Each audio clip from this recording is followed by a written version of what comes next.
We know that teacher effectiveness was a priority during the first 4 years of the administration. Of the policies that you have put into effect, what is working well in practice and what is not yet working well and what can be done? Moreover, of the priorities for the administration over the next 4 years, what policies, initiatives, and levers will have the greatest impact on teacher effectiveness? Carmel? Thank you, Lowell.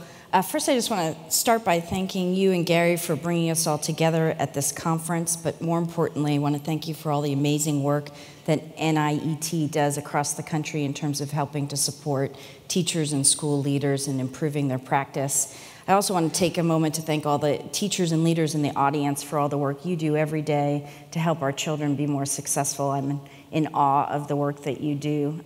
So as the president and the secretary's representative, I thank you. As the mother of 2 school-aged children, I thank you.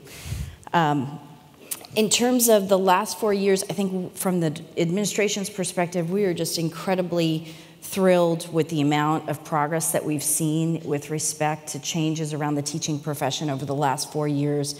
I think it's fair to say we've seen a sea change around these issues over the last 4 years. We have over 40 states adopting new higher college and career-ready standards. We have over 30 states implementing on a statewide basis new, much more sophisticated systems for evaluating teachers and leaders in schools.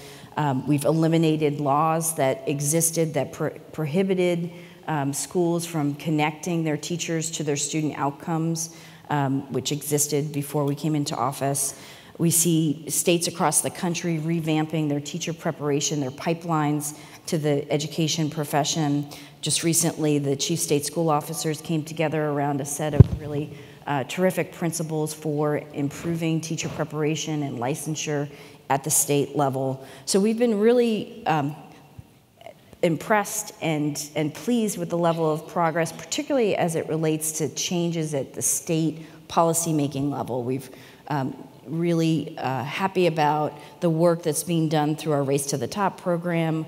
We've been grateful with respect to the work we've been able to do with chiefs around the ESEA Flexibility Initiative in terms of carrying forward new reforms around the teacher and leader space. I think as we go into our second term, the things that we're looking to focus on are 2 that I would mention here. One is we really do need to focus on leadership, not just the teaching profession, but also looking at principals, superintendents, school boards, the capacity at the state level with respect to leadership. But a lot of the reforms that we're looking to put in place in terms of teacher evaluation systems, career advancement systems, differential compensation systems, they won't work if we don't have strong leaders at the school level and at every level of the education system. So I think that's something going into the second term that we're very focused on.